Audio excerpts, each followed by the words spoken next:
Primeira carta de Paulo aos Tessalonicenses. Capítulo 1. Paulo e Silvano e Timóteo à igreja dos Tessalonicenses em Deus. O Pai e nosso Senhor Jesus Cristo. Graça e paz tenhas de Deus nosso Pai e do Senhor Jesus Cristo.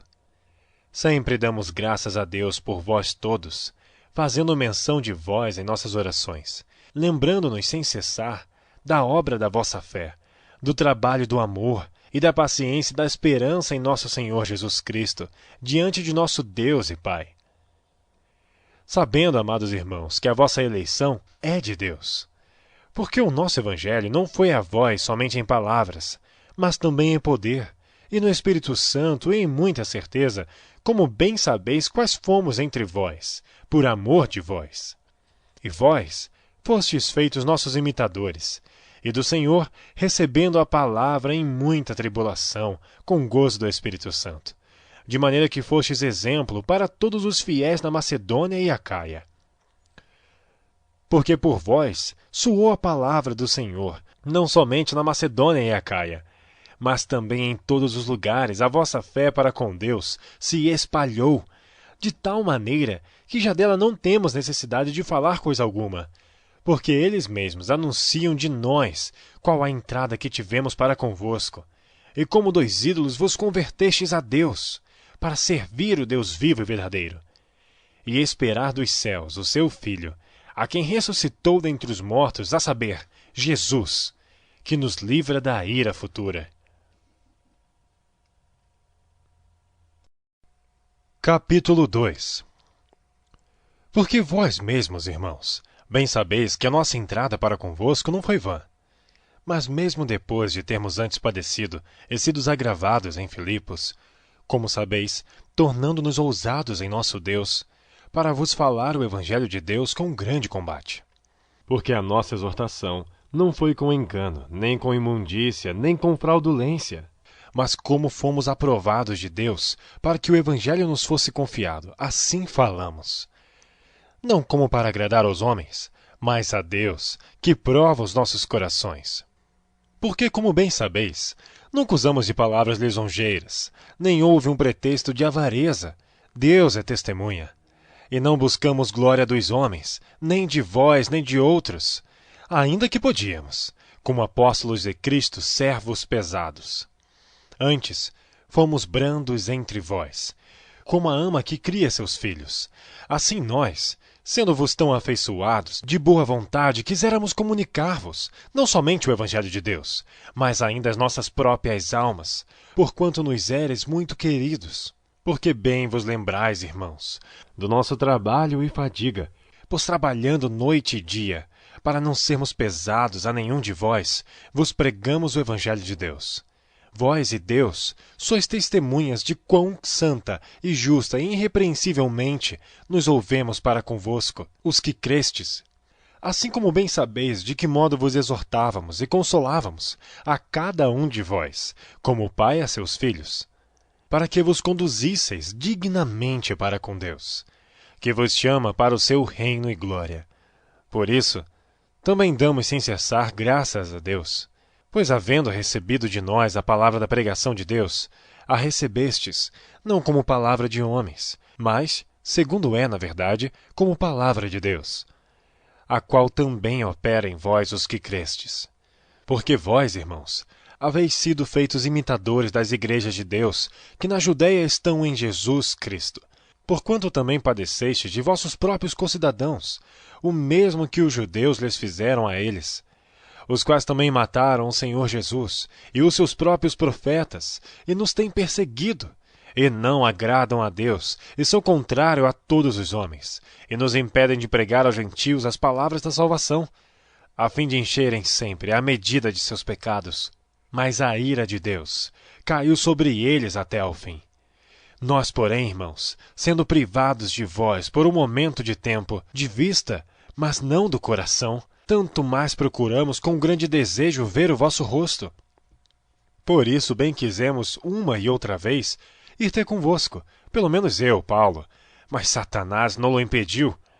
Porque qual é a nossa esperança, ou gozo, ou coroa de glória? Porventura não o sois vós também, diante de nosso Senhor Jesus Cristo em sua vinda? Na verdade, vós sois a nossa glória e gozo.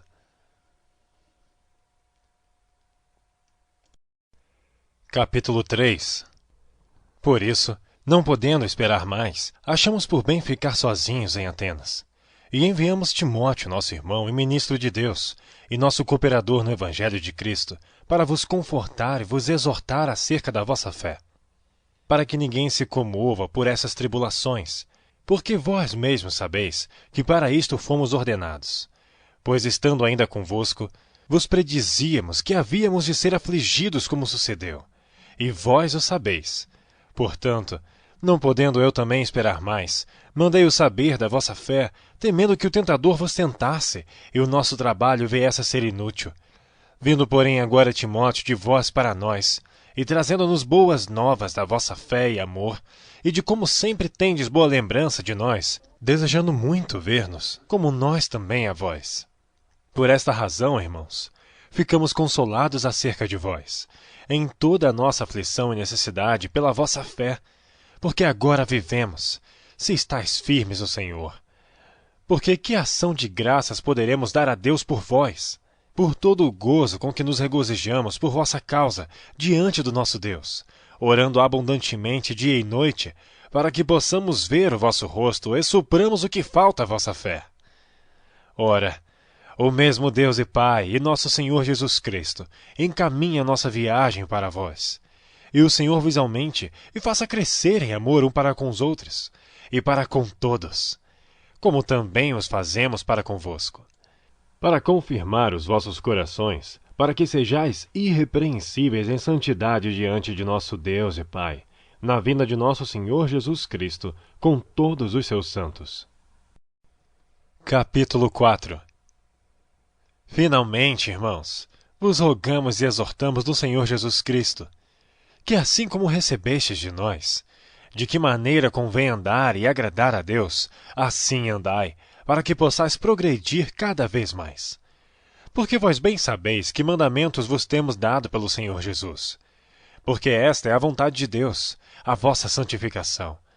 Que vos abstenhais da prostituição, que cada um de vós saiba possuir o seu vaso em santificação e honra, não na paixão de concupiscência como os gentios, que não conhecem a Deus. Ninguém oprima ou engane a seu irmão em negócio algum, porque o Senhor é vingador de todas essas coisas, como também antes vô-lo dissemos e testificamos. Porque não nos chamou Deus para a imundícia, mas para a santificação. Portanto, quem despreza isso não despreza o homem, mas sim a Deus, que nos deu também o seu Espírito Santo. Quanto, porém, ao amor fraternal, não necessitais de que vos escreva, visto que vós mesmos estáis instruídos por Deus, que vos ameis uns aos outros. Porque também já assim o fazeis para com todos os irmãos que estão por toda a Macedônia. Exortamo-vos, porém, a que ainda nisto abundeis cada vez mais, e procureis viver quietos, e tratar dos vossos próprios negócios, e trabalhar com vossas próprias mãos, como já vô-lo temos mandado, para que andeis honestamente para com os que estão de fora, e não necessiteis de coisa alguma. Não quero, porém, irmãos, que sejais ignorantes acerca dos que já dormem, para que não vos entristeçais como os demais, que não têm esperança. Porque se cremos que Jesus morreu e ressuscitou, assim também aos que em Jesus dormem, Deus os tornará a trazer com ele. Dizemo-vos, pois, isto pela palavra do Senhor, que nós, os que ficarmos vivos para a vinda do Senhor, não precederemos os que dormem. Porque o mesmo Senhor descerá do céu com alarido, e com voz de arcanjo, e com a trombeta de Deus, e os que morreram em Cristo ressuscitarão primeiro. Depois nós, os que ficarmos vivos, seremos arrebatados juntamente com eles nas nuvens, a encontrar o Senhor nos ares, e assim estaremos sempre com o Senhor. Portanto, consolai-vos uns aos outros com essas palavras. Capítulo 5. Mas, irmãos, acerca dos tempos e das estações, não necessitais de que se vos escreva, porque vós mesmos sabeis muito bem que o dia do Senhor virá como ladrão de noite. Pois que quando disserem, há paz e segurança, então lhes sobrevirá repentina destruição, como as dores de parto àquela que está grávida. E de modo nenhum escaparão. Mas vós, irmãos, já não estáis em trevas, para que aquele dia vos surpreenda como ladrão. Porque todos vós sois filhos da luz e filhos do dia. Nós não somos da noite nem das trevas. Não durmamos, pois, como os demais, mas vigiemos, e sejamos sóbrios. Porque os que dormem, dormem de noite, e os que se embebedam, embebedam-se de noite. Mas nós, que somos do dia, sejamos sóbrios, vestindo-nos da couraça da fé e da caridade, e tendo por capacete a esperança da salvação. Porque Deus não nos destinou para a ira, mas para a aquisição da salvação, por nosso Senhor Jesus Cristo, que morreu por nós, para que quer vigiemos, quer durmamos, vivamos juntamente com Ele. Pelo que exortai-vos uns aos outros e edificai-vos uns aos outros, como também o fazeis. E rogamo-vos, irmãos, que reconheçais os que trabalham entre vós, e que presidem sobre vós no Senhor e vos admoestam, e que os tenhais em grande estima e amor, por causa da sua obra, tende paz entre vós. Rogamo-vos também, irmãos, que admoesteis os desordeiros, consoleis os de pouco ânimo, sustenteis os fracos, e sejais pacientes para com todos. Vede que ninguém dê a outrem mal por mal, mas segui sempre o bem, tanto uns para com os outros como para com todos. Regozijai-vos sempre, orai sem cessar, em tudo dai graças, porque esta é a vontade de Deus em Cristo Jesus para convosco. Não extingais o Espírito, não desprezeis as profecias, examinai tudo, retende o bem. Abstende-vos de toda a aparência do mal, e o mesmo Deus de paz vos santifique em tudo. E todo o vosso espírito e alma e corpo sejam plenamente conservados, irrepreensíveis para a vinda de nosso Senhor Jesus Cristo. Fiel é o que vos chama, o qual também o fará. Irmãos, orai por nós. Saudai a todos os irmãos em ósculo santo. Pelo Senhor, vos conjuro que esta epístola seja lida a todos os santos irmãos. A graça de nosso Senhor Jesus Cristo seja convosco. Amém.